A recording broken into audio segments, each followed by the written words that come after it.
Hello friends, welcome to மங்கை சமையல். வாங்க மங்கை சமையலில் மஷ்ரூம் பிரியாணி எப்படி பண்ணுறேன்னு பார்க்கலாம். ஒரு குக்கரில் 2 டேபிள் ஸ்பூன் ஆயில் சேர்த்துக்கிறேன், 2 டேபிள் ஸ்பூன் நெய் சேர்த்துக்கிறேன். ஆயில் நெய் சூடாகட்டும். 1 ஸ்பூன் பெருஞ்சீரகம், 3 கிராம்பு, 2 ஏலக்காய், ஒரு பட்டை, ஒரு பிரிஞ்சி இலை பொரிஞ்சதுக்கு பிறகு ஒரு மீடியம் சைஸ் ஆனியனை நைஸாக கட் பண்ணி சேர்த்துருக்கேன். அதையும் சேர்த்துக்கலாம். நல்லா வதங்கட்டும். இதில் 2 பச்சை மிளகாய், தேவையான அளவு கருவேப்பிலை சேர்த்து வதக்கலாம்.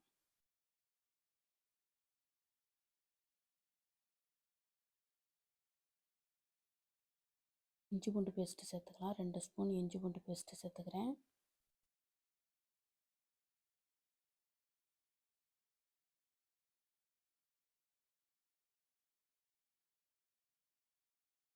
நான் மீடியம் சைஸ் தக்காளி 2 தக்காளியை நான் மிக்சியில் அரைச்சி சேர்த்துக்கிறேன் பேஸ்ட்டாக.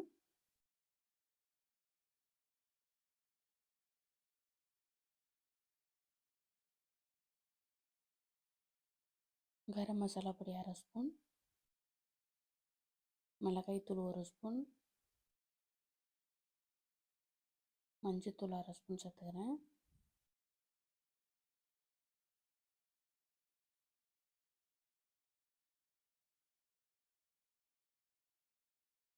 கால் கப் தயிர் சேர்த்துக்கிறேன். எலுமிச்சம்பழம் புழிஞ்சு விட்டுக்கிறேன்.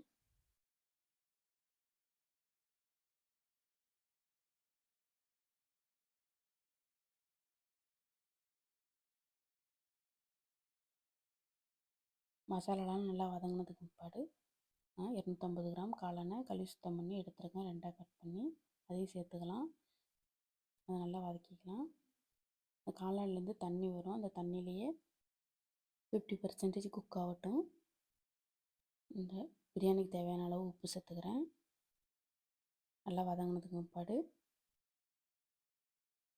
ஒரு கைப்பிடி கொத்தமல்லி சேர்த்துக்கிறேன், ஒரு கைப்பிடி புதினா சேர்த்துக்கிறேன்.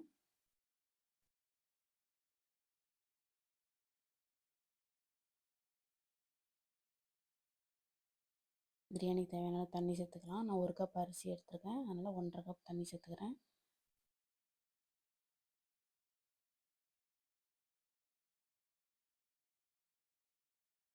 கொதிக்கட்டும்.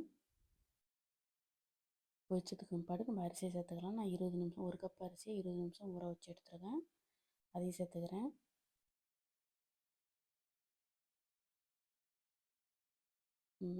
இப்போ நம்ம குக்கரை மூட வேண்டாம், 1 நிமிஷம் கொதிக்கட்டும்.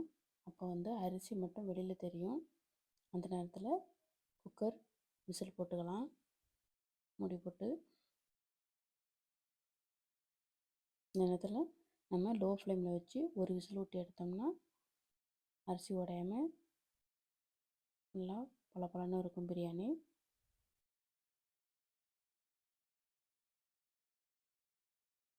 அரிசி பிரியாணி ரெடி ஆகிட்டு நாங்கள் ஒரு பாத்திரத்துக்கு மாற்றிக்கலாம். இது தயிர் பச்சடியோடு சாப்பிட்டா செம்மையாக இருக்கும்.